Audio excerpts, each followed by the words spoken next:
Hi everyone, I'm Caroline Gingery, fitness blogger of CarolineGingery.com. You've seen me on the Today Show, Shape and Essence Magazine, NBC News, and the Dr. Oz Show. I featured my cauliflower pizza recipe on the Dr. Oz Show, and a lot of you, including top chef contestants, have contacted me for my low-fat, low-carb recipe for cauliflower pizza crust. So today I'm here to share that with you. The ingredients that I start off with the cauliflower pizza crust, of course, are cauliflower. I buy about 2 frozen bags of cauliflower, and usually in the grocery store they're 2 for $3 or some other type of deal like that. I also use egg whites, about 2 cups of part skim mozzarella cheese, sticking to that low fat. I also use ground flaxseed, and the reason I use flaxseed is because whenever there's a lot of dairy or cheese involved, the flaxseed makes sure that we don't get clogged up and we can still enjoy ourselves and eat amazing food. Inside of the cauliflower batter, I also add a little bit of fennel, Italian seasoning to kind of give it that Italian flair and flavor. It has basil and oregano in it, and I also use, which helps with binding, cream of tartar. Alright, so the first thing I do, this is cauliflower already cooked. I let it cook for about 10 minutes. And one big thing is with the cauliflower, you want it to cook not until it's like a mush texture, but almost al dente, like your pasta, if that makes sense.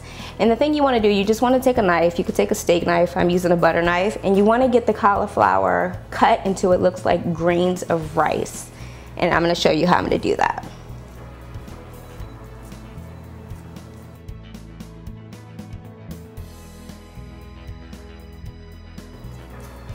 And you just get in there and cut. You should try to fill the bottom as much as possible.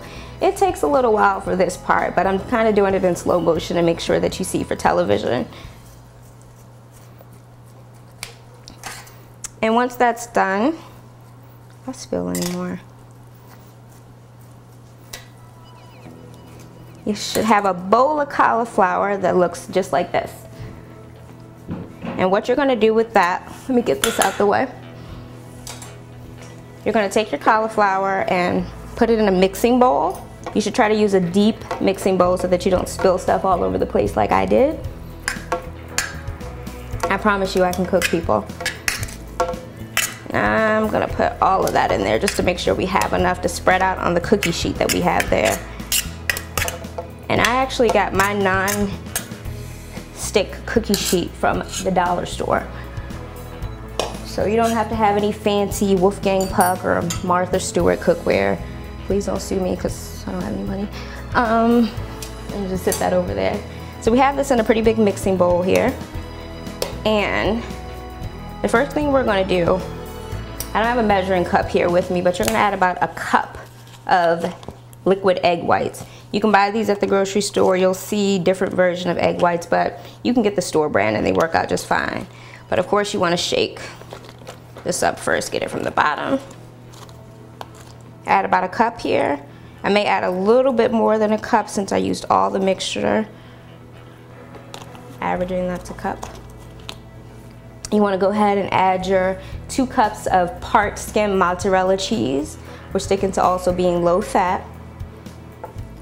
I'm gonna just put a little bit of that in there. Use a bigger mixing spoon, get all that off the bottom. And the reason you put the cheese, you're gonna add cheese to the top too, but you can add cheese to the batter. It helps it bind as well, and it gives it a pretty good taste. And inside the batter, I also add a little bit of fennel. Just things that give it that Italian flavor, that Italian flair. And I also add Italian seasoning, just a sprinkle around it.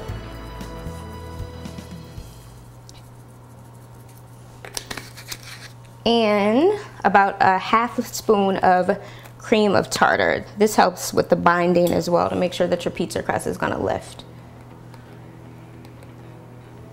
Just a spoon or so of it. All right. And I know you're looking at this like this isn't going to be pizza crust, but believe me, it will be. And Dr. Oz had it and he enjoyed it. He didn't believe it at first either. When we talked backstage before the show, he didn't believe it and kind of didn't think it would taste that great. But when we did have it, he ate some before we started filming and he thought it was pretty dope. All right. So that mixture is ready to rock and roll. To go ahead and prepare your crust before it goes into the oven, I use a olive oil Pam cooking spray, non-stick to add. I just use the olive oil flavored one because I think it goes back to giving that Italian taste as well. And just spray that kind of lightly. I'm gonna move this out the way because we're not ready for that pasta sauce yet. And you wanna take this mixture and go ahead and spread it out on your sheet. Go ahead and spread it out until the sheet is fully covered.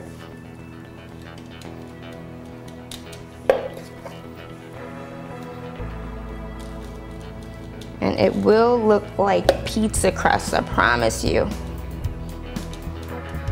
And the key to weight loss is that you really want to go low fat, low carb, things that reduce those insulin spikes in the body. Insulin spikes are important because when your insulin is spiked, it promotes the storage of fat in your body. Basically, when your insulin is spiked, your body will hold on to fat like a hostage. So you want to keep that intake of carbs and fat down. How do I know this? Because I lost 150 pounds. So you get that all spread out on there. I don't think I got the right texture on it.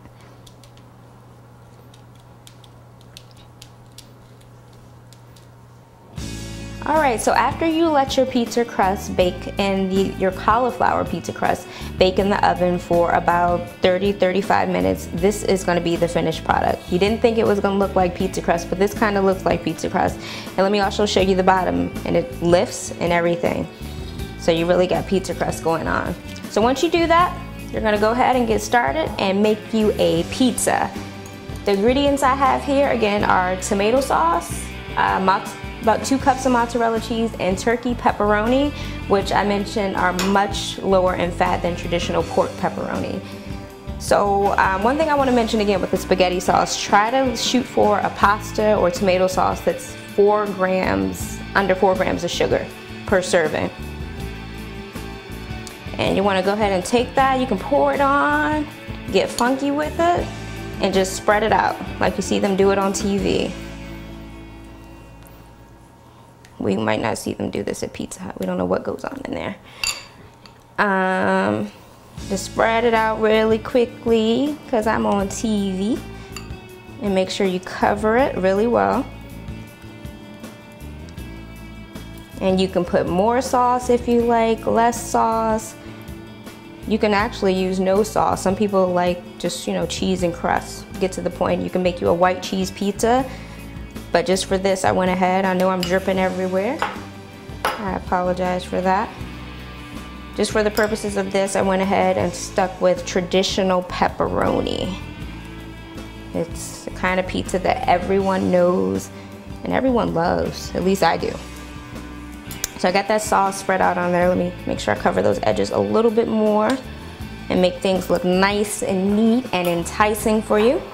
So I'll go ahead and start with maybe about half of the mozzarella cheese. Again, I'm working with 2 cups of part skim mozzarella. We're sticking with that whole theme of going low fat and low carb.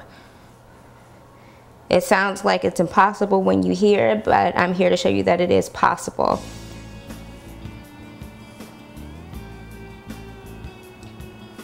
So you spread that out, make sure you cover it really, really well. You're still gonna do a little bit more cheese after this. But again, you can work with this however you want. You could use no cheese, you could use different types of cheeses if you like. You could use chicken sausage as well. I've also seen vegetarian pepperoni in the store. If you roll like that, so be it. I don't. And you just spread these out however you want them. And I'm just gonna kind of do a circle format. And this really is so good when it's ready. Is that enough pepperoni? I'm gonna add one more. Put one more pepperoni on the West Coast right here. And I'll give the East Coast one more. There we go. The Bloods and Crips on my pizza. All right, and then we're gonna put a little bit more cheese on top to make sure that pepperoni stays where it's supposed to be. And we all love melted cheese. Melted cheese should be like a food group in itself. And like I mentioned before, even though it's part skim, cheese still has somewhat of a fat content, but we do have that ground flaxseed in the crust to help prevent any constipation. So you can enjoy your weekend. All right. So we're gonna put this back in the oven. This cheese, because the oven is still warm from when we baked it, the cheese is gonna cook pretty fast. So I would say just stand by and watch it, maybe 5 to 10 minutes until it looks nice and melty, until it looks like real juicy, delicious pizza, and you can go ahead and pull it on out. There we go, and that's how it looks. Let me put this in the oven. And I'm gonna go ahead and place it on it. And just for the purposes of TV magic, we already have a cauliflower pepperoni pizza ready for you.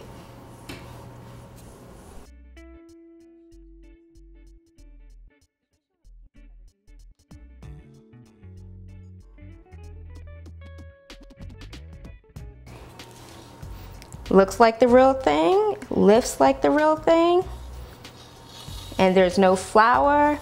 Not a lot of fat in this recipe. So I pulled my pizza back out the oven after baking for about 10 minutes. The cheese is melted, nice. And again, just stand by your oven. It may just need about 5 to 7 minutes, but my oven today needed 10. And we have it nice and melty, and that pizza crust lifts, just like real pizza. So now we need to find out how it tastes. So I'm gonna go ahead and cut me a big slice of pizza, of cauliflower pizza crust pizza, and put it on my plate here. And let me take a bite. It's really good, and it really does appease your appetite for pizza. So please stay tuned to CarolineJingery.com for more recipe remixes and more tips and tricks on how to stay fit and fly in 2012. I'll have a lot more coming your way, and I hope to see you next time. Happy New Year, everyone.